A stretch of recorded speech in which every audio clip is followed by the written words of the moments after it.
Alors bienvenue, bonjour à vous toutes et tous. On se retrouve pour ce cours de tibétain. C'est la leçon 16. On commence par une prise de refuge. Je règle encore un petit coup la caméra. Hop.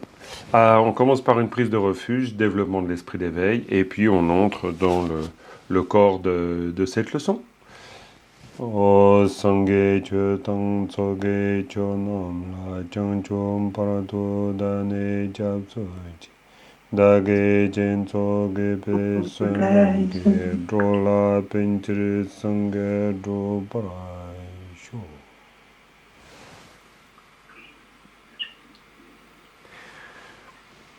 Voilà, alors parfait. Alors, juste une chose, pensez à bien éteindre votre micro quand vous n'intervenez pas. Évidemment, pour intervenir, vous branchez le micro, ça c'est sûr, parce que sinon ça ne marche pas. Mais comme ça, voilà, il n'y a pas de perturbation sonore et c'est mieux, c'est plus confortable. Voilà, alors peut-être ce qu'on va faire aujourd'hui, alors bien sûr la leçon 16, vous avez reçu le PDF et c'est tout simplement la suite du texte. C'est donc le début de la prière à cette branche, ça déjà. Et puis, mais d'abord, avant, ça peut être intéressant de voir s'il y a des questions sur la leçon précédente, si tout est clair ou pas. Alors, avez-vous des questions là-dessus ou on passe directement à la suite? Je vous laisse un instant pour réfléchir. Oui, Jean-Marc. Oui. Il y avait une question que je crois que c'est Martine qui avait posée sur WhatsApp, à laquelle j'avais donné mon avis et qui avait donné une explication. Je disais que, attends, il faudrait reprendre, c'était la dernière phrase. Chen réside là, chaque tel l'autre. D'accord. Je ne sais pas si Martine est là. Tierezilla Chatselo. Oui. Et c'était aussi, moi j'ai répondu à sa question que le ça précédent était une lettre souscrite et que pour moi la particule était le la. Et toi tu as dit que c'était pas tout à fait ça, que le la dans ce cas-là n'était pas la particule dative locative, mais je ne sais plus quoi, autre chose en tout cas. Et voilà, est-ce que tu peux... Attends, j'ai retrouvé moi tout à l'heure. Je voulais juste avoir confirmation. Attends, je vais te dire plus précisément.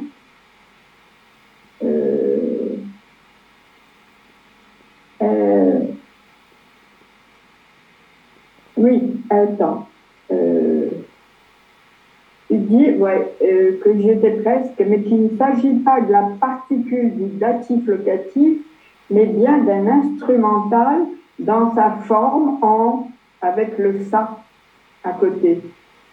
Et tu dis, en tant qu'instrumental, il nous dit que ce qui précède, les yeux sont donc les instruments ou même les acteurs de l'action. Est-ce que tu y es ou pas? Oui, tout à fait.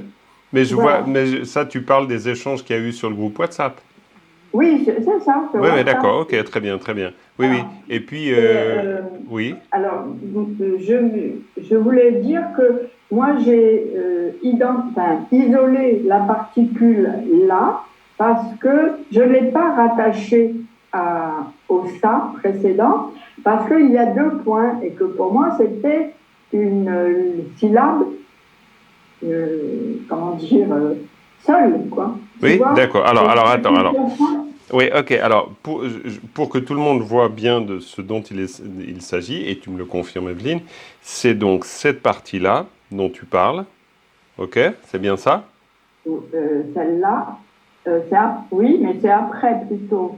Parce que... Après, la deuxième partie, ça finit par le ça. Et la particule là et là. Ah, d'accord, on ne parlait pas donc de la même chose. Donc, toi, tu me parles pas de ça, mais non. d'accord, donc tu me parles de ça. Oui. Oh, non, mais alors ça, c'est encore plus simple. Donc, moi, j'ai pas compris que tu parlais de ça. Si tu parles de ça, ici, Oui, alors il s'agit absolument pas d'un suffixe, c'est simplement l'orthographe même du mot qui est comme ça. d'accord. Donc, ça pose aucun Et, problème. C'est-à-dire que dans ce cas-là, évidemment, le là, ici, donc, il a quoi comme fonction? C'est une question. bon, Oui, c'est une question que je pose. Quelle est la ah, fonction du là ici? ben de localiser, si on veut dire, ce qui se passe avant. Alors, en fait, Moi, je l'ai lu comme ça. ouais, ouais, très Voilà. bien. Non, mais de toute façon, c'est exactement le but du jeu, c'est de travailler ça et puis de petit à petit avoir les idées un peu plus claires là-dessus. Alors, Voilà. non, non, ça c'est certain. Je vais juste reprendre peut-être, attendez voir, Ici. ouais, au niveau de l'analyse. Je vais prendre là au niveau de l'analyse. Donc là, au niveau de l'analyse, je suis dans l'analyse ici, hein. Donc là, on est dans la leçon 15, hein. Si c'est pas clair pour Oui, tout le monde, là, on est oui, en oui, train, oui. non, non, mais c'est pour que tout le monde suive. On est en train de regarder le PDF de la leçon 15. Alors, donc cette dernière phrase ici, Tierezi la ciacello. Oui, Tierezi la ciacello. Alors ici, on a, en termes d'éléments pour cette phrase 4, hein, ici on a ça, c'est-à-dire un mot, groupe de mots, ici, plus une particule ici. Donc, oui, la particule en l'occurrence, c'est ici le là, complètement. oui. Donc, D'accord. si ça c'est un datif locatif, quel est son Oui. pouvoir par rapport à ça? C'est quoi son pouvoir? C'est la part. Mais c'est pas celle-là, si? Non, je sais plus. Si, Attends. si tu me parles de cette particule-là, alors il faut savoir de quelle particule on parle, mais si tu me parles de cette particule-là, c'est-à-dire tienresi la ciacello, c'est ça? Oui, Ouais? On parle de la même? ben oui, ça, Ok, oui. donc ici, le rôle de cette particule qui est un datif locatif, oui, mais plus précisément, quel est son pouvoir? Encore une fois, c'est toujours des Elle marque, Pokémon, hein. elle marque le possesseur? Non, Alors, c'est pas. précisément, Non, je voilà, sais pas. alors précisément, un datif locatif, c'est-à-dire une particule oblique comme là, précisément, elle marque ce qui précède, et donc Oui, ce qui précède va devenir le lieu de l'incidence. voilà, c'est ce que Précisément, c'est je le lieu de disais. l'incidence. Alors, le lieu de l'incidence, c'est pas forcément le possesseur, c'est Oui, là où ça se passe. C'est-à-dire que si je dis par exemple Ngala Kushuye, ça veut dire qu'il y a des pommes vers moi. Alors évidemment, dans la traduction en français, on va dire j'ai des pommes. Mais le rôle du là, ici, de cette particule, c'est de faire comprendre que là se passe quelque chose qui est le lieu d'une action ou qui est le lieu, un lieu d'incidence. Quand on dit un lieu d'incidence, ça veut dire c'est là où ça se passe. Donc qu'est-ce qui se passe? C'est-à-dire que ce qui suit le là, si c'est un verbe, comme ici en l'occurrence, ça veut oui. dire que donc cette action qui est exprimée par le verbe, elle est dirigée, si on mettait une flèche, elle est dirigée vers ça. Ah, attends, Jean-Marc, excuse-moi, mais on n'est pas dans la phrase 3 là, on est dans la phrase 4 avec ce Tsenrezig, Oui, là. on est dans la phrase 4, oui. Parce que tu me 4. parlais d'une autre? Non, non, je parlais de celle-là, mais là, tu montres sur la phrase 3 toi. Ça, non, c'est la phrase 4, ça. Ah bon? Ben, je vois 3 moi, écrit, c'est pour ça. Tu vois 3 écrits. Là, Là, ici, là, non, là, là, avec là. tes petits rectangles. Ah non, non, non, mais là, non, non, non. Mais là, je C'est suis pas en là train. que tu regardes. C'est-à-dire, je suis en train de montrer ça, moi. Je suis en train de montrer ça. Là, ce que j'entoure Oui? en rouge, là. Ah, d'accord, d'accord. Ok, D'accord? Voilà. Oui, ok. d'accord. Donc, Oui, donc ici, cette particule là, oblique, voilà. Si ça, c'est un verbe, ça veut dire que l'action du verbe est dirigée vers ça, oui, tout simplement. Donc, ça veut dire que si ça, c'est Tienrezi, ben, en fonction de l'action, c'est l'action dirigée vers Tienrezi. Si Tchatsello, c'est rendre hommage à Tienrezi. à Chenrezig. Oui, Oui, ben voilà. oui. Donc, C'est ce que j'ai dit, mais tu m'as dit que c'était pas une particule, c'est pas la particule ablative. C'est pour ça que j'ai pas compris. moi j'ai cru que tu parlais de ça. Non, D'accord. on parlait Donc, de ça. donc Il n'y a pas de effectivement, là non, ici. non, non, tout à fait. Donc Euh, je disais que c'était un datif locatif. c'est tout à fait juste. Bravo. C'est un datif D'accord. locatif. C'est C'est pour exact. ça que je voulais comprendre. Oui, bien sûr, bah, c'est tout l'intérêt, complètement. Il faut comprendre. Non, non, bien sûr. Donc voilà, très bien. Non, c'est parce que sur le groupe WhatsApp, peut-être tout le monde n'a pas suivi, mais il y a eu une grosse discussion sur ça. Cette- Oui, avant, avec. Oui, d'accord. Et moi, j'ai répondu à côté parce que je parlais de. Ok, mais pas de Ah, problème, ça, voilà. tout va bien. Mais la discussion, elle portait sur ça, c'est-à-dire sur finalement les différents mots qui composent Oui, Genresi. Ce qui est pas simple, hein. C'est vraiment pas simple du tout. Si que c'est simple, parce que ça veut dire le verbe regarder ou le verbe voir, mais plutôt regarder, parce que c'est un verbe volitif et qui indique donc effectivement l'action de regarder quelque chose, donc c'est un verbe différenciatif. L'acteur oui, est différent de l'action, ou de l'objet oui, de l'action plutôt. Et puis donc, c'est un verbe, le verbe regarder, à l'honorifique. Après, pour Chen, c'est assez simple parce que Chen, c'est les yeux, à l'honorifique. Et puis là, c'est un petit peu plus complexe. Parce que quand on dit j'ai, en fait, c'est, si on prend le mot chaque, c'est ré. C'est-à-dire, là, attendez voir. Je vais faire autrement pour écrire, bougez pas. Tac. Je vais faire comme ça. Ici pour écrire. Voilà. Ok. Si vous écrivez le mot euh, chaque, c'est ré. Ré. oui, Ré, c'est chaque. Donc, d'accord. en fait, ce qu'on fait, c'est qu'on zappe un, on en enlève un, et puis ici, on rajoute la particule, qui est la particule ergative instrumentale. Donc, Oui, ça fait que, il faut que je passe sur l'autre, ça fait que, ici, donc, là, oui, c'est chaque, c'est chaque œil qui regarde. oui, on est d'accord. Voilà, c'est tout. Le Dringbou, il est passé où? Ah ben, c'est très juste. C'est juste. Le quoi? Le Dengbu est passé où? Ah ouais, là, t'as tout à fait raison. Oui, eh ben, je sais pas. Bon Dieu, ce truc. Je sais pas. C'est vrai, c'est une Eh ben, énigme. c'est Je sais pas. compliqué. Ouais, je sais pas. Honnêtement, je sais pas. C'est complètement énigmatique. C'est-à-dire que le commentaire qui est fait de son nom, en général, c'est ça. C'est-à-dire celui qui regarde avec les yeux de la compassion, et donc celui qui regarde chaque être avec les yeux de la compassion. Ça, c'est l'interprétation qu'on donne du sens d'Avalokiteshvara. Mais tu as raison. Peut-être que mon explication est foireuse. Parce qu'il manque le Jengbu. Je sais pas. Donc c'est une énigme. Je sais pas. D'accord. Bon, Là, dans l'instant, j'ai pas la solution à l'énigme. Je sais pas. ben, décidément. Mais ouais, non, c'est un drôle. Ça, c'est un drôle de truc. Parce que, en fait, évidemment, ça peut pas être le coton ou ce genre de choses, quoi. Ça n'aurait aucun sens. Hein, parce qu'il pourrait y avoir cette possibilité infime, mais bon. Quoi, voilà, ça, c'était les mystères de la leçon 15.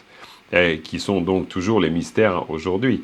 Donc, on verra pour le mystère, là, celui-ci. Y avait-il une autre question sur la leçon 15? Ou pas, Non, peut-être? non, Non? non, c'était juste la fonction de cette particule. Très bien. Et puis pour les autres personnes, tout est clair? Ouais. Donc, je ne m'étais pas trompée trop. Ah, Voilà. pas trop du tout. Non, non, c'est parfait. Non, c'est parfait. C'est parfait, c'est parfait. Bon, Ça, ok, ça me si. permet de bien comprendre. Oui, mais Merci. bien sûr. Ben attends, non, non, c'est tout à fait le but. Donc voilà, ok. Alors, dans ce cas, on peut passer à la leçon 16. Hein? Oui, Vous vous sentez oui, d'attaque? Alors, la leçon 16. Donc là, on commence la prière à 7 branches.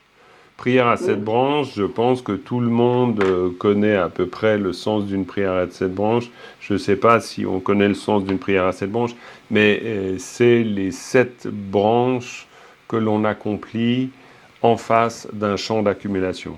Quand on parle de champ d'accumulation, c'est la présence de Chenrezi ou c'est la présence des déités qu'entourent Chenrezi, etc. Et donc chaque strophe, ici, si je vais directement à la strophe, chaque strophe, là la première de strophe, donc chaque strophe est une des 7 branches. Donc là, on va faire un peu une pierre deux coups, c'est-à-dire qu'on va faire de l'étude de texte, c'est logique, et puis en même temps, on va aussi apprendre ces 7 branches. Quoi, c'est un peu l'intérêt aussi de cette étude de texte. Donc, en termes d'explication de base, c'est assez simple. C'est-à-dire qu'on va rendre, Chenrezi est en face de nous, et donc la première branche, c'est la branche de l'hommage, donc on rend hommage à Chenrezi encore une fois. Et d'ailleurs, on retrouve la formule à la fin, si on l'observe tout de suite, Chatselo, on la retrouve, parce qu'à nouveau, on rend hommage. Alors ça, pas de mystère. Maintenant, de nouveau, vous avez ici la structure. Je précise, c'est la structure telle que je l'imagine. On pourrait l'exprimer autrement, finalement, cette structure. C'est pas complètement définitivement établi que c'est celle-là qu'il faudrait dire ou montrer. Donc, on va voir ensemble. C'est aussi tout l'intérêt. Alors, on va prendre la première phrase. Donc, je me mets comme ça on voit bien. Ouais, on voit bien. Après, pour les autres, ça serait peut-être pas si simple, mais bon. Ok, donc, là... Pareil. Donc X, vous connaissez maintenant le principe, c'est chaque fois un mot ou un groupe de mots. Tout simplement. P, c'est l'idée d'une particule. Là, vous verrez que d'ailleurs, j'ai hésité, et pour une bonne raison, parce qu'un X aurait pu être remplacé par un P, pour dire une particule. Parce que du point de vue grammatical, là, il y a un mot dans cette première phrase qui pourrait être considéré comme particule. On verra. Alors déjà, comment est-ce que vous, parce que c'est ça l'idée, c'est que vous avez cette énigme, ça, comment vous faites le lien entre cette énigme et la phrase? Donc, d'une certaine manière, vous êtes en train de contrôler mon hypothèse. Alors, qui se lance? Qui m'explique ça à la lumière de ça? Qui veut se lancer?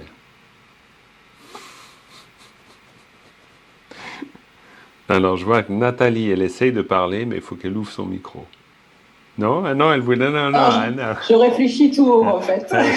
Tu réfléchis tout, d'accord. Mais Ok. c'est pas partagé. D'accord, Ouais. très bien, ok. Comme vous voulez. Sinon... Je veux bien essayer. Oh, bah, super, alors vas-y. Je veux bien essayer. Mais moi, ce que je vois, c'est qu'il y a Chenrezi au milieu. Donc, je présume que ça doit être un des blocs. Ça doit constituer un des blocs. C'est-à-dire, là, on parle de quel bloc? On parle de celui-là ou on parle de celui-là? À l'intérieur. On parle de celui-là à l'intérieur? Oui. Alors, celui-là à l'intérieur, il correspondrait à quoi ici? Eh bien, il correspondrait à... 1, 2, 3, 4, 5, 6, 7 syllabes. Alors, on va faire que 1 et 2, ça serait le premier X. Ok. 3, 4, 5, le deuxième X. Donc, Chenrezi. Ok. 6, le troisième X. Ouais. Et 7, le X en dehors du cadre. Ok, très bien. Alors maintenant, pourquoi je regroupe ça comme ça? Est-ce que j'ai raison ou tort? J'ai peut-être tort, hein? Alors, moi j'étais partie plutôt sur le fait que les deux premiers constituant un mot, c'était, voilà, ça allait qualifier. Attends. Les deux premiers, ça voudrait dire. Ça voudrait dire ça, ça, oui. Ça, les deux premières syllabes, qui correspondraient à ça, c'est bien ça? Oui. Ok. Oui. Donc, à ce propos-là, tu dis quoi donc? Comme ça, d'emblée, je ne connais pas la signification du mot, mais je pense que ça doit être quelque chose qui qualifie Chenrezi. Ouais, très bonne intuition, effectivement. Après, moi, je pars du dernier, c'est Tang, donc c'est pour ça que je le sortais du cadre, parce que c'est Ouais, et. ouais, exactement. Alors ça, je me permets une petite parenthèse dans ton analyse.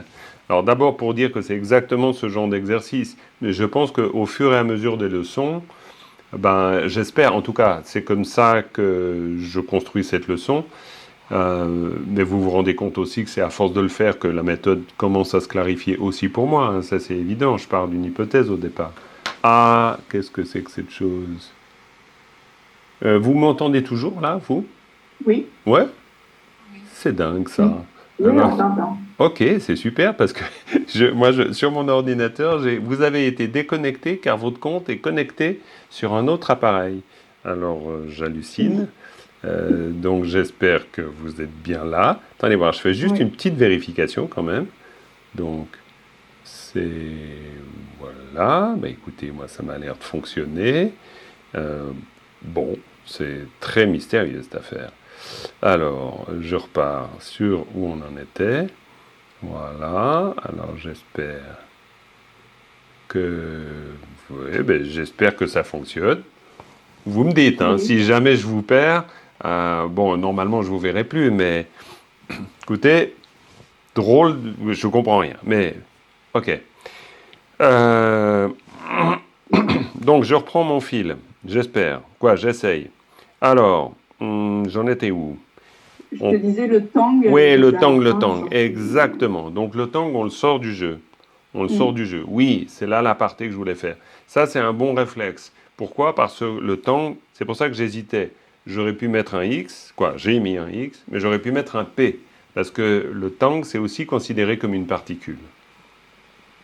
Alors, en même temps, on peut dire particule, et en même temps, on peut dire un mot favori, un mot repère. Si on parle de l'idée, si on part de l'idée d'avoir des mots repères, tang, c'est typiquement un mot repère.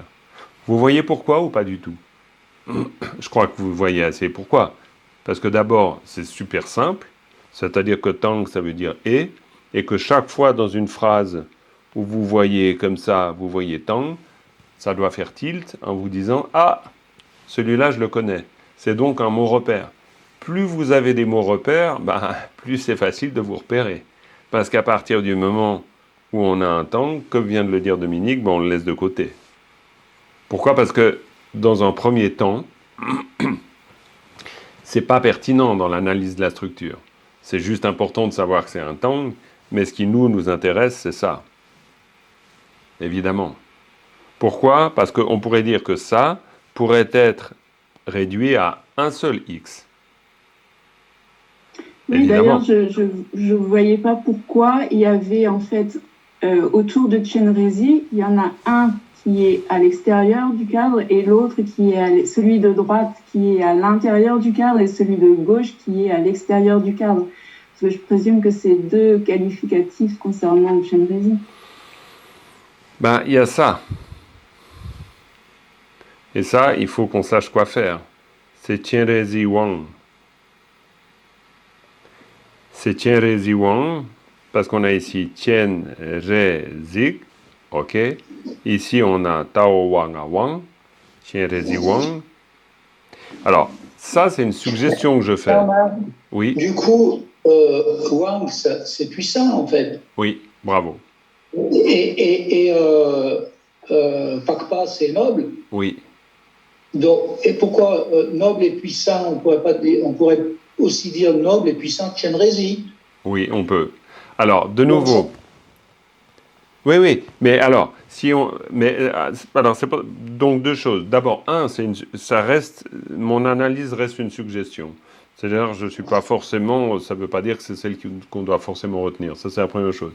La deuxième chose, c'est que ce que tu viens de faire, Philippe, et tu as raison de le faire, c'est déjà une interprétation du sens. C'est-à-dire, une interprétation, c'est-à-dire tu rends en français une réalité tibétaine.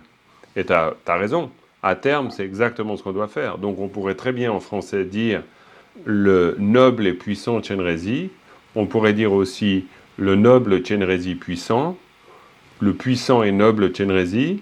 Hein, on est avec la marquise là, hein, un peu. Donc, on peut y aller dans tous les sens. Donc ça, c'est une question de style ensuite. Maintenant, pour moi, disons, ce que j'essaye de faire, c'est d'être au plus près du texte. Mais ça, c'est une question de méthode. C'est-à-dire être au plus près du texte en me disant, le texte me dit forcément la vérité. Alors, je ne parle pas d'une vérité absolue, mais le texte, ben voilà, c'est comme un compositeur en musique, c'est la même chose. Il veut quelque chose. C'est-à-dire que pour moi, en tant qu'interprète de son texte, que ce soit une partition de musique ou un texte en tibétain ou un texte en français, d'ailleurs, c'est la même chose. Pourquoi il me met les choses comme ça?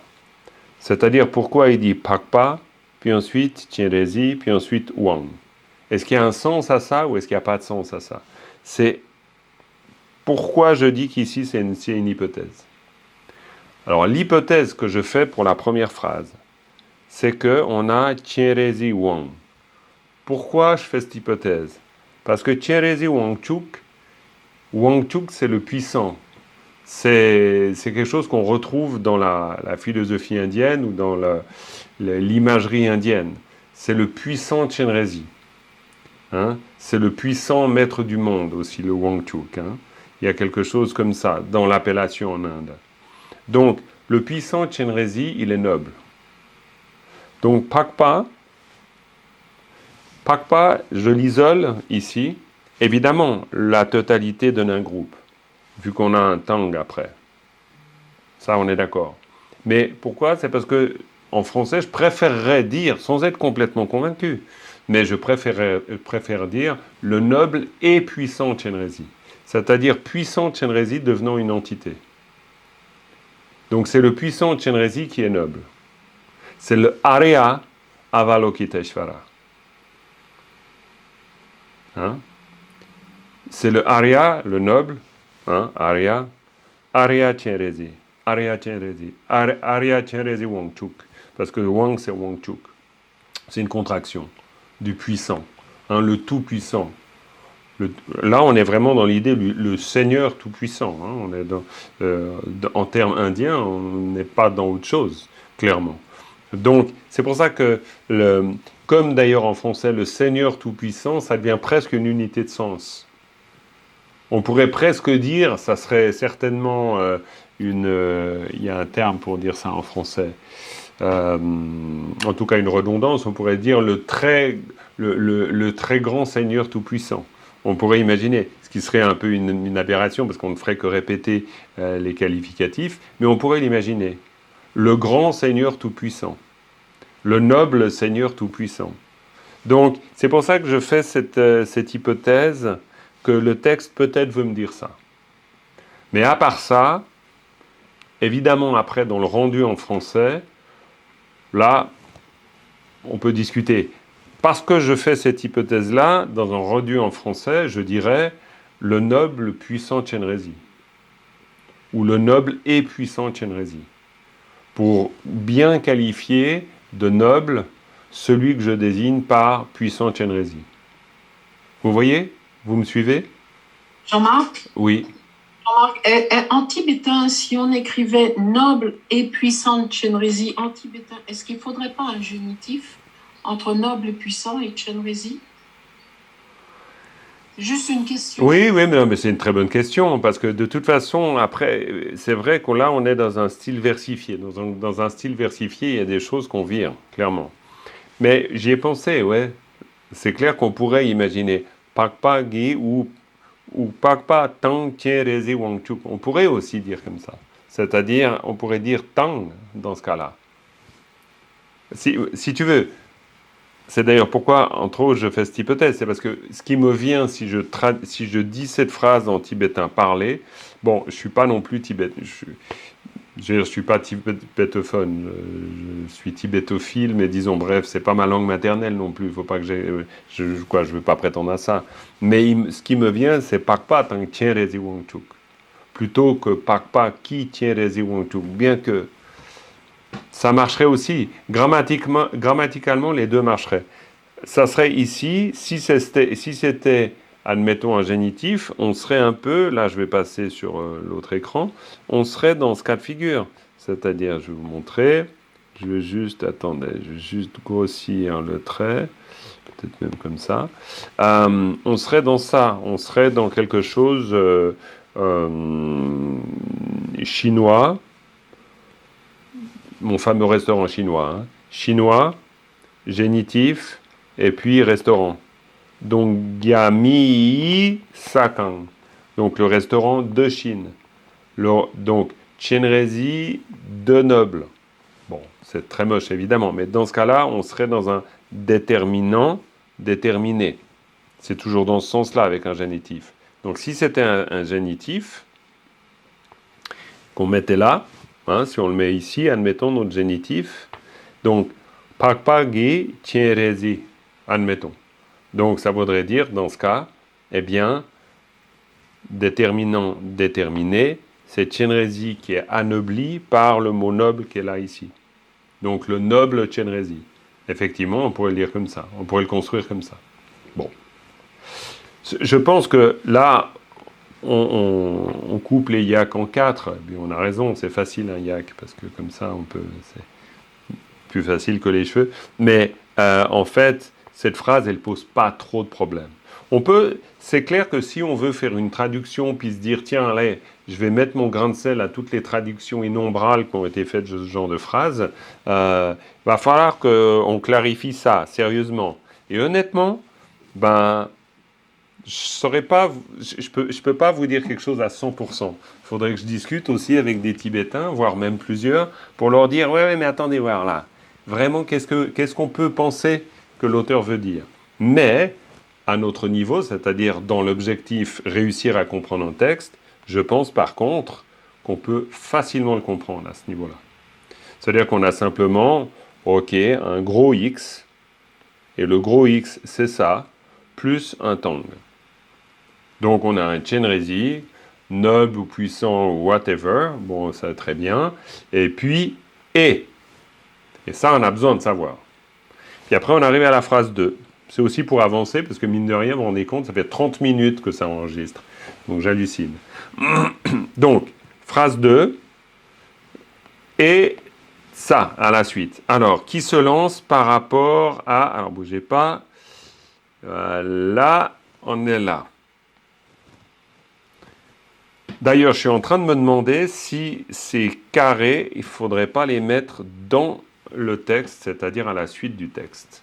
Comme ça, au moment où je vous les montre, on les a directement, je ne sais pas. Parce que là, je me dis que ça garde le texte neutre.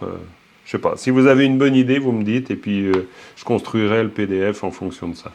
Mais on va y aller comme ça, de toute façon, pour l'instant. C'est bien comme ça, je trouve. Ok, parfait. Très bien. Je peux y aller ou pas? Je peux faire? Oui, bien sûr. Mais qui est où? Ah, mais c'est Sevana, super. Vas-y, Sevana, bien sûr. Alors, Chokchu, Ouais. Jukpai. Donc, là, on aurait le premier X, c'est Cho.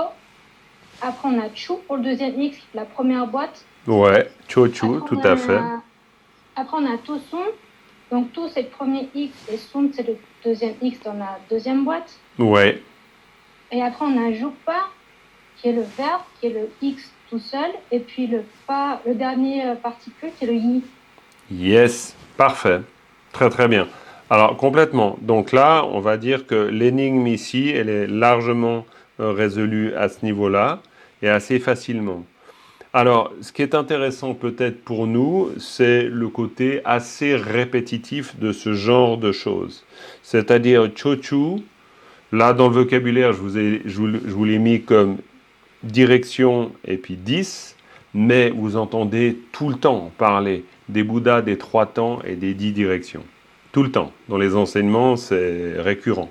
Donc ici, chochu, c'est les 10 directions. Et puis, Tusum, c'est les 3 temps. Le premier Karmapa, comment s'appelle-t-il?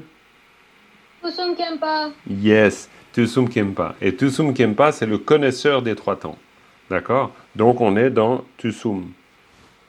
Donc, Chochu, Tusum, et puis ici, alors, ça veut dire quoi? Demeurer. Demeurer. Donc ça, c'est le verbe demeurer. Donc, si on regarde notre phrase, on a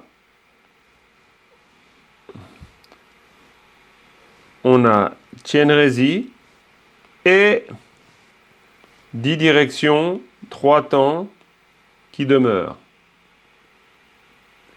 Alors, À ce stade, on ne sait pas encore exactement. Mais là, on a un... Sevana, c'est évidemment un génitif. On a un génitif. Et donc, comme tout bon génitif, on s'en rappelle, je passe sur mon autre écran, comme... Le lien entre les deux. Et yes, absolument. Je vous le réécris parce que comme ça, on le voit bien. C'est vraiment n'importe quoi, plus comme ça. C'est-à-dire qu'en fait, on est vraiment dans une entité comme ça. Ça, c'est le génitif. Donc, à la différence d'autres particules qui pourraient être largement dessinées comme ça, et puis hop, tac, et puis comme ça. Mais le génitif, c'est vraiment un plus. C'est-à-dire qu'on forme un groupe. Alors, si on forme un groupe, ben donc, dans ce cas-là, ça signifie que ça, c'est en train de former un groupe. Aussi bizarrement soit-il. C'est-à-dire c'est tout l'intérêt de l'apprentissage de l'analyse. C'est-à-dire qu'en faisant cet apprentissage-là, on se dit, ok, si ça c'est un génitif, j'ai donc la structure X plus X. Forcément. Donc ça veut dire que, à quelque part, ça, c'est le deuxième X, d'une manière ou d'une autre. Alors, je ne sais pas exactement si ça s'arrête là, si ça s'arrête là, si ça s'arrête là. Là, la question peut se poser. Mais en termes de structure, c'est tac, tac, tac. Ça, c'est absolument certain. Donc, en fait, là, on a 10 directions, 3 temps, demeurés. Il va nous falloir savoir ce qu'il y a dans la phrase 3 pour pouvoir commencer à construire quelque chose, évidemment. Qui se lance pour la 3 ?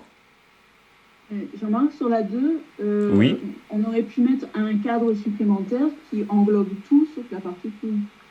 Complètement. Presque. Oui. Oui. Alors, c'est-à-dire, ouais, on peut. Simplement, c'est quand même intéressant de voir ici le verbe. C'est-à-dire d'isoler le verbe. Et puis, c'est quand même aussi intéressant de prendre l'habitude de regrouper chochu, qui est extrêmement systématique, ainsi que tusum. Par contre, ce que j'aurais pu faire, c'est clairement faire une boîte là. C'est-à-dire rajouter une boîte par-dessus. Bien que, je ne sais pas, parce qu'il faut voir après. Il faut voir au niveau du rendu aussi.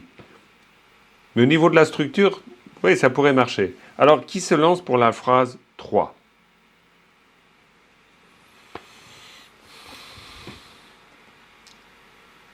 Bon, Michel, Nathalie, Florence, Sylvie, Régine, Patricia, Elsa, Brigitte, Martine, Eliane, Philippe, bon, Evelyne a déjà intervenu, Myriam, Frédéric, Sylvie, et bien dis donc, il y en a plein, il y a plein de potentiel là. Il y a plein de potentiel d'intervention. Ou pas, mais donc, et sinon, bah, je vous l'explique moi, hein. Je commence et puis si... Mais bien sûr, Florence, vas-y. Avec plaisir. Alors, mais je discute pas le texte parce que j'ai l'impression de le savoir par cœur. Oui, ben, c'est sûr que tu le sais par cœur. Mais n'empêche, on peut quand même faire une analyse. Hein. Oui. Alors, Galois, c'est le premier X. D'accord, très bien. Galois. C'est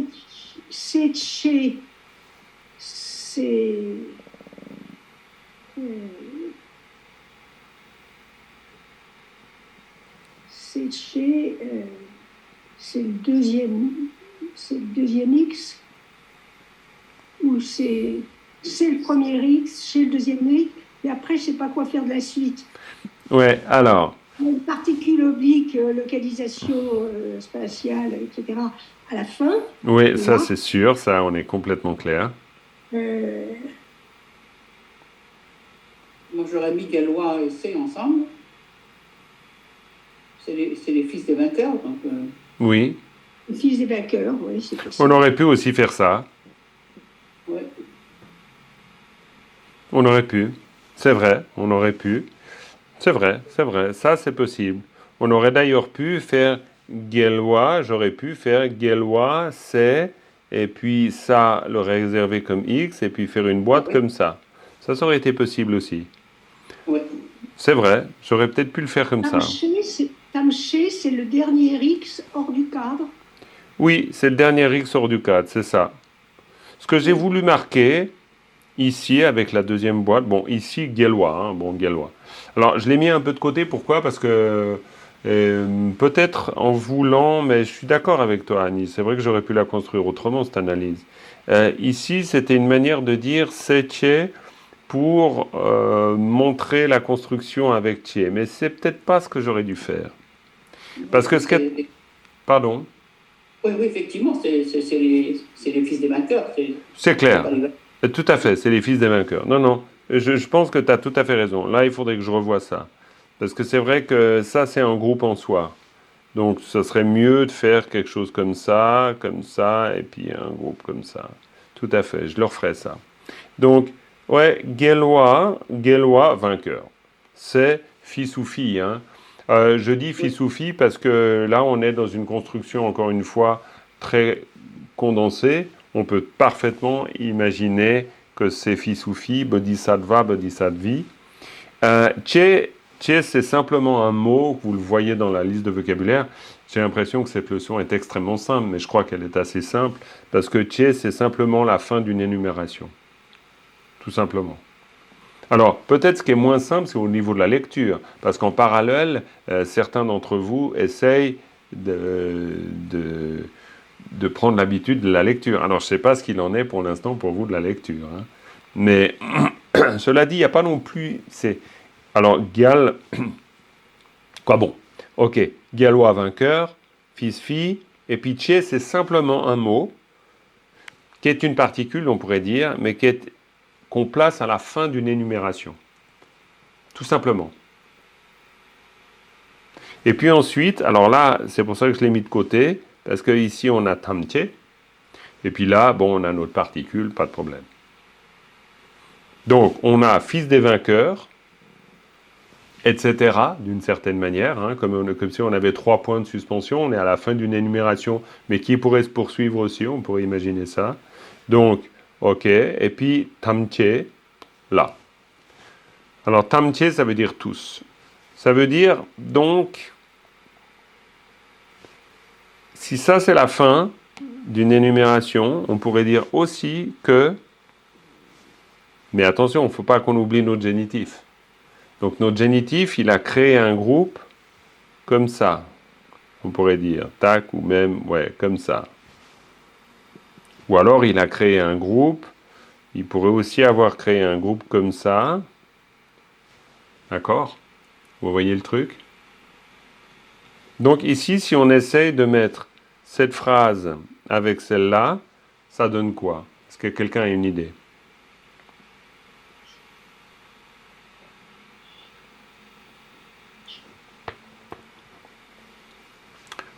J'essaye de vous proposer quelque chose. Après, ça va peut-être vous inviter à vous dire, tiens, on pourrait le dire comme ça. Donc, Oui, Jean-Marc, oui, bien sûr. ça veut peut-être dire que, en fait, dans les fils des vainqueurs, tous, ils demeurent dans les 10 directions et les 3 temps. Tout à fait, exactement. Oui, complètement. Parce que ici, on est déterminant, déterminé. Donc ça, c'est le déterminant, c'est notre chinois, et là, c'est notre restaurant. Hein? Donc là, on a notre restaurant chinois.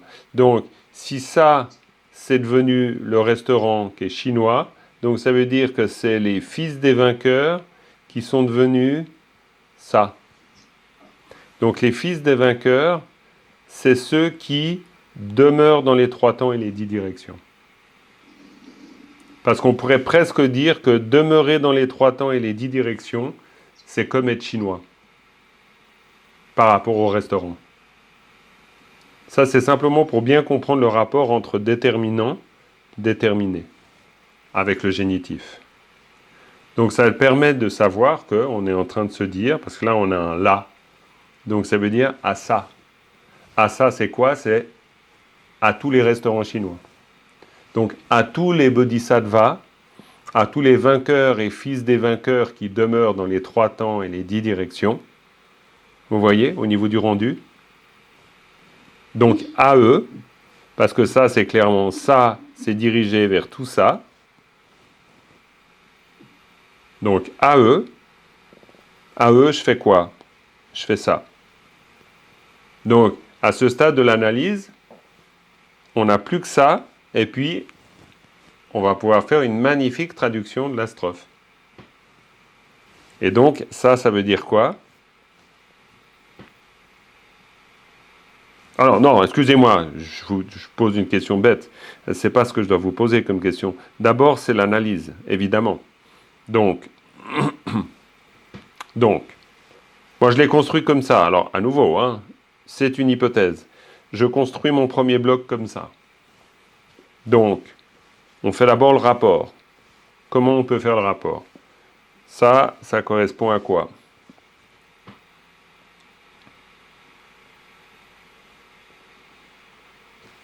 Ça correspond à qu'une née. Yes. Donc, on a qu'une et on a né. C'est-à-dire, on a un mot, ou groupe de mots, mais en l'occurrence, c'est un mot, plus une particule. Tout à fait. Le tang, la particule. Alors ça, c'est un maximum de pièges. Ah. Ça, c'est un super piège. C'est un super piège. Parce que là, effectivement, on a un... Alors là, on se rappelle que le texte nous dit toujours la vérité. Parce que ça, quand on dit, ouais, mais là, c'est et... Oui, on a envie, parce qu'on connaît Tang, et puis on se dit, oui. Mais on est obligé de se dire, qu'est-ce qu'il dit le texte? Le texte, il dit Tang, et puis il dit ça, il dit ouais. Tang, ouais.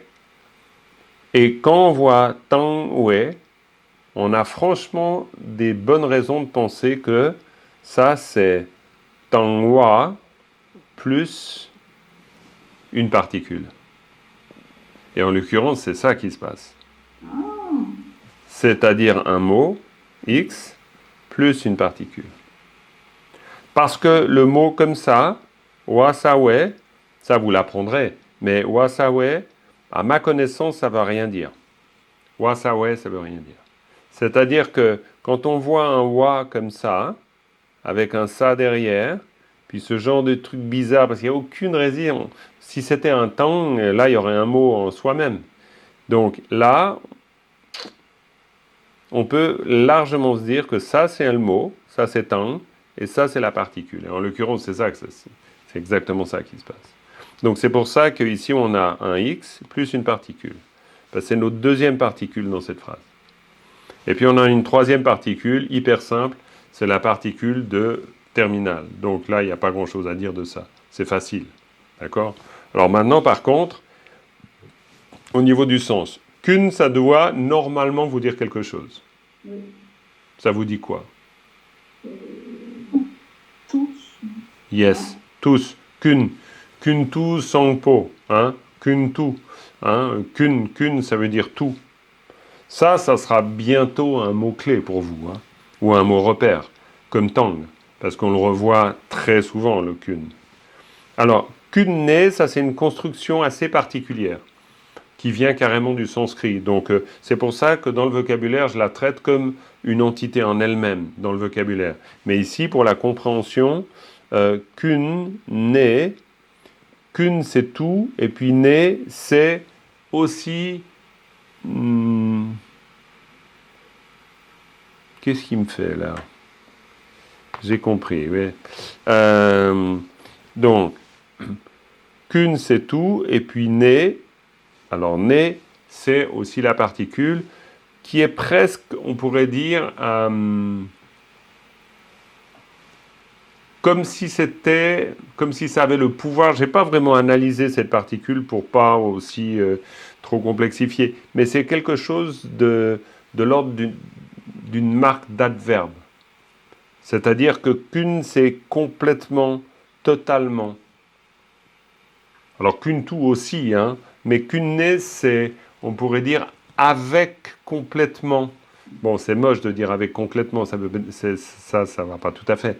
Mais ici, on le comprendra mieux dans la phrase, parce que qu'une né, on pourrait dire, ça vient de quelque chose de total, hein, avec totalité, d'une certaine manière. Bon, c'est moche, mais... Et ici, il y a un mot intéressant, c'est tangwa. Tangwa. Tangwa, tangwa, ça vient de tang, qui veut dire aussi la pureté. Mais tangwe, c'est une des formes de foi. Peut-être que vous savez qu'il y a 3 formes de foi. Il y a yichepe tepa, depe tepa, tangwe tepa. Ça, c'est la 3e forme. Ou la première, ça dépend dans quel sens on les met. Tangwa, c'est quelque chose qui fait c'est souvent traduit par la foi pure. La foi pure, à la différence de yichepe tepa, qui veut dire la foi de la certitude. Et depe tepa, c'est la foi de l'aspiration, ou du désir, littéralement. Tangwa, c'est quelque chose une espèce de mouvement intérieur, une espèce de pure dévotion qui arrive. C'est pas yichepe tepa. Yichepe tepa, la confiance certaine, c'est la confiance qui s'appuie sur la connaissance des qualités, etc. Donc on est dans autre chose. Mais là, on est dans quelque chose qui est un mouvement. C'est pour ça que ça va bien avec kun. Kunne, ça veut dire ça vient de tout cela. Hein? Pourquoi je dis ça vient? Parce que né, entre autres, c'est la marque de l'origine. C'est ce qu'on appelle un ablatif. Ou alors en tibétain, un chungkung keja. Chungkung keja, ça veut dire le mot de l'origine, le mot qui marque l'origine d'une chose. Si par exemple on dit... pardon, oui? Jean-Marc, oui, ça oui. serait, comme tu dis, foi avec dévotion, alors. Oui, alors on pourrait dire totalement. On pourrait dire comme une espèce de mouvement complet, un mouvement total. C'est-à-dire, alors là, ici, c'est intéressant ce génitif. Ça veut dire que c'est aussi une manière... génitif. C'est un instrumental ou un ergatif, on est d'accord. Donc si c'est un instrumental ou un ergatif, ça veut dire que, rappelez-vous de l'exemple simple, écrire avec la main. Hein? Lakpe-ti. Donc ça veut dire que ici, chatselo, oui, on re-hommage, mais on re-hommage avec quelque chose. Comme on écrit avec la main. C'est-à-dire que là, si ça, c'est un instrumental, ça veut dire que ici, c'est l'instrument de ce que l'on fait ici. Vous voyez l'idée de l'instrumental? Mais je pense que vous comprenez bien le sens de l'instrumental ici. Donc, ça veut dire qu'on rend hommage avec ça. Avec dans le sens par ce moyen, par cet instrument. Parce que instrument, c'est par le moyen de. Si on écrit avec un crayon, ça veut dire qu'on écrit par le moyen de, ou grâce au moyen de, comme vous voulez. Mais ça veut dire par l'entremise de. Donc là, ici, on rend hommage par ou grâce à ça. Par ça. Et ça, c'est quoi? Avec. C'est avec une foi totale. Une foi immense. Une foi qu'englobe tout. Le kunne tangwa. Kunne tangwa chatelo. Ça veut dire complètement. C'est une dévotion totale. On est dans un mouvement très bhakti, hein, du point de vue indien. On est dans un mouvement très dévotionnel. On n'est pas, on pourrait le dire autrement. On pourrait dire qu'on rend hommage avec une foi certaine. Dans ce cas-là, on utiliserait un autre mot. Mais ici, on utilise vraiment un mot pour dire le transport. Il y a quelque chose qui est un mouvement. Hein, on est dans quelque chose de très dévotionnel. Vous voyez l'idée? C'est plus clair? Donc, ça veut dire que maintenant, on peut arriver au texte. C'est-à-dire, on sait que de toute façon, c'est la branche de l'hommage. Ça, il n'y a aucun doute. C'est la branche de l'hommage. Donc, ici, on a une particule qui nous indique que ce que l'on fait là se dirige vers ça. Ok? Très clairement. D'ailleurs, cette strophe, on pourrait dire que toute cette strophe, c'est X plus là, et puis X. En fait, c'est la structure de cette phrase, de cette strophe, c'est ça. Tac, tac. C'est pas autre chose. Pourquoi? Parce qu'on a le là. Ça, c'est le pivot. Pourquoi? Parce qu'on a rendre hommage à, dans le sens de, en direction de tout ça. Donc, on rend hommage à quoi? On rend hommage au noble et puissant Chenrezig, ainsi que à tous les fils et filles des vainqueurs et aux vainqueurs eux-mêmes qui demeurent dans les 3 temps et les 10 directions. Donc la strophe, après en rendu final, elle signifie ça. Alors, en tibétain, si on la récite, ça veut dire noble, puissant Chenrezig et dans les 10 directions et les 3 temps, ceux qui demeurent, les vainqueurs à leurs fils, à tous en totalité, de toute ou avec toute ma dévotion, je rends hommage. Ça, c'est aussi une autre traduction. C'est une traduction moins française, mais une traduction qui va plus dans le sens du tibétain. Vous voyez la différence? C'est pour ça que la grande mythologie qui dit le tibétain, ça s'écrit à l'envers, et que donc quand on veut l'écrire à l'endroit, on commence par je rends hommage et puis tac tac. Oui, on peut dire ça, mais à mon avis, c'est quand même une grande mythologie. Étant donné que si on se met à parler d'une manière un peu différente, c'est pas faux non plus de dire au noble et puissant Chenrezig, et là on peut faire une petite incartade, à tous les filles et fils des vainqueurs qui demeurent dans les 10 directions et les 3 temps, à eux tous, avec une totale dévotion, je rends hommage. Et ça marche aussi. Donc ça veut dire que l'intérêt pour nous dans cet apprentissage, c'est qu'au moment de la lecture, si vraiment on se souvient à peu près de notre structure et du sens des mots, on peut commencer à le dire en le sentant en tibétain. C'est-à-dire Pakpa Chenrezig Wangchuk Tang Chochu Tusum Shukpa Yi Jelwa Se Che Tamche La Kunne Tangwe Chatselo. Parce qu'en tibétain, on dit les choses comme ça. C'est-à-dire que quand vous récitez la strophe, en fait, vous l'exprimez. Vous ne l'exprimez pas en français, vous l'exprimez en tibétain. Et en fait, vous pouvez l'exprimer en sentant le sens de ça. Clairement. Vous voyez l'idée? Ça vous la rend plus proche de vous ou pas? Personnellement, complètement.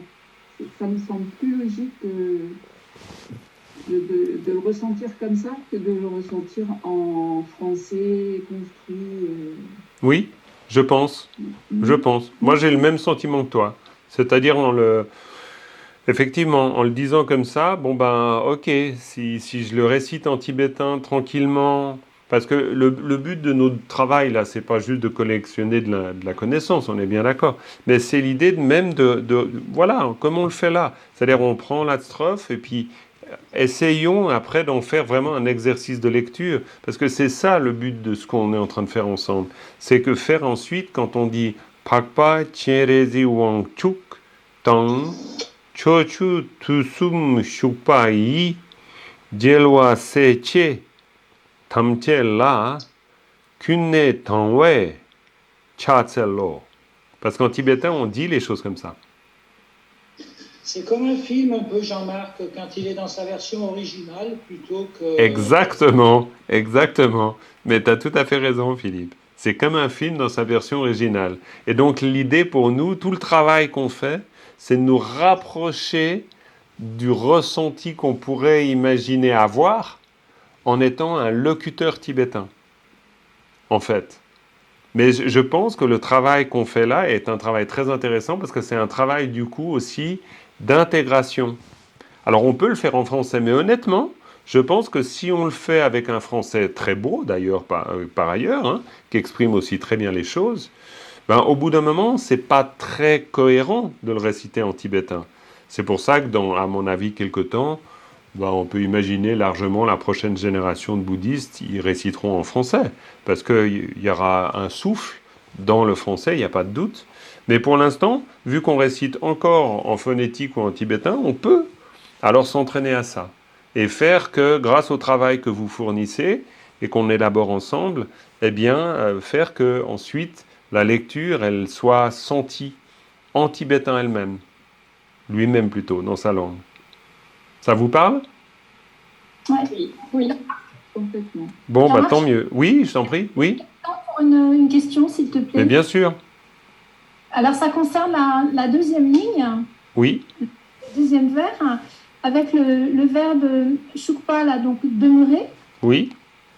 Est-ce que dans la traduction que tu fais, en fait, shukpa, c'est implicite que c'est demeurer dans les 10 directions et dans les 3 temps, en termes de, tu vois, de datif, locatif?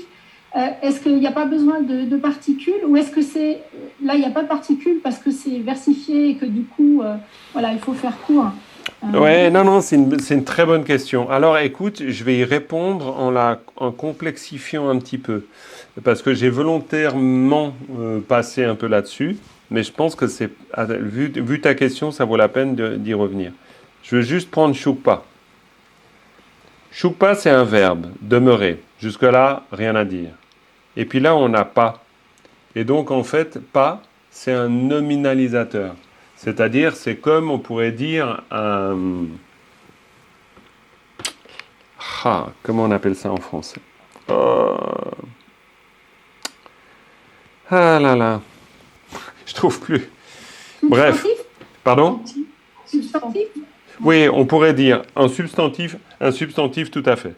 Mais on pourrait dire celui qui demeure. Hein. Si on le substantifiait, ça serait celui qui demeure. Donc c'est le verbe plus le nominalisateur. Hein, ou demeurer, le fait de demeurer. Hein, le participe présent. Voilà, je cherchais ça. Mais le substantif, c'est encore mieux. C'est-à-dire celui ou celle qui demeure. Donc dans ce cas-là, on pourrait presque dire que ça, le verbe, il fait presque office quasi d'adjectif. C'est pas tout à fait un adjectif, mais pour dire que c'est ceux qui demeurent. C'est les demeurer. Alors, demeurer en français, c'est très connoté, évidemment. Mais c'est les demeurer, ceux qui demeurent dans les 3 temps et les 10 directions. Plutôt que pris comme un verbe. Parce que pris comme un verbe, on pourrait le prendre comme un verbe, effectivement. Donc, il demeure. Mais c'est pas seulement il demeure. Là, on parle de ceux qui demeurent. C'est le côté pas ici. C'est-à-dire le côté nominalisateur, c'est ceux qui demeurent. Ou celles qui demeurent. Ou c'est les demeurants. Hein? On pourrait dire aussi, pour le comprendre en français, les demeurants. Hein?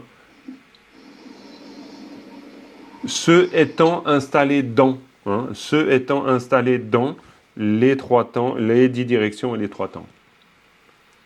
Et c'est pour ça que ici le génitif, c'est vraiment un génitif avec un gros X ici, parce que c'est ceux qui demeurent dans les 3 temps et les 10 directions qui viennent, on pourrait dire, c'est le qualifiant, et ici c'est le qualifié. C'est-à-dire que tous les Bouddhas et leurs fils et filles sont qualifiés par ça, sont qualifiés par le fait de demeurer dans les 3 temps et les 10 directions.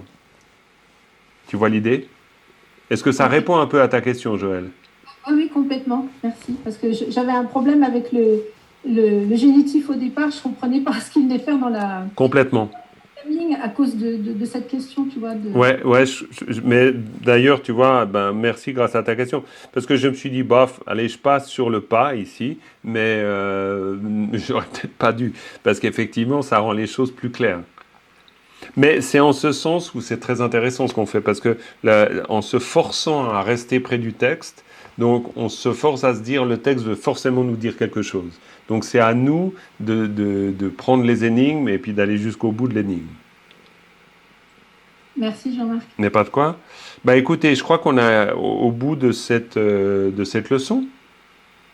Ok? Y a-t-il... Bon, voyons. Bon, je pense qu'on a vu ce qu'on doit voir. Elle est... alors, j'ai envie de dire elle est courte, mais en même temps, il me semble que c'est la bonne dose aussi. Je ne sais pas comment vous le percevez, vous pourrez me le dire. D'ailleurs, si vous voulez, on fait 2 strophes par leçon, mais il me semble que c'est trop. Parce qu'après, honnêtement, je ne suis pas du tout sûr que 2 strophes en une semaine, qu'on ait vraiment le temps d'incorporer. Parce que le but, c'est quand même d'intégrer. Hein. C'est pas non plus de collectionner absolument les notions. Déjà là, il y a quand même minimum 20 mots de vocabulaire. Alors oui, avec du vocabulaire que vous avez déjà vu, mais on est d'accord que c'est en repassant encore et encore sur le même sillon que petit à petit, les choses vont se faire. D'ailleurs, c'est déjà sur le Quizlet, c'est déjà enregistré. Donc, pas de problème.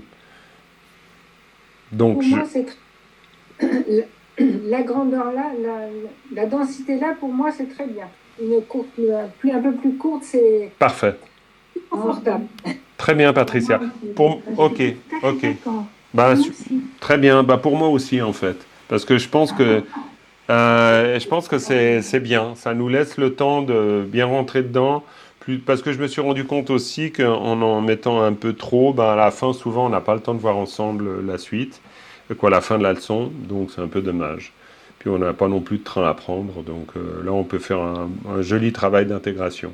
Alors, on va essayer, ok, vous voyez, ensemble, quand même, leçon 16. Il faut du temps pour trouver la mise en forme de la méthode. C'est clair que cette méthode sur la structure, j'utilise toujours ça, mais là, maintenant, elle est en train de se préciser aussi grâce à vous. Et donc, je pense qu'on va trouver notre vitesse de croisière à partir de là. Puis, on va pouvoir ensuite, de strophe en strophe, vraiment aller vers l'intégration du texte. J'ai confiance dans ça. Alors, on va terminer par une dédicace. Sonam diye tamche zingpane tomne nyebe ranam pandene kega naje bala drobai sebe zole droa droai shu. Voilà, merci beaucoup. Merci beaucoup à toi. Merci vraiment. Merci. Et puis à bientôt. Donc voilà, à tout bientôt. Passez un bon week-end. Au revoir. Au revoir, merci. Merci à toi. Au revoir. Au revoir, bonne étude. Bye bye. Bye.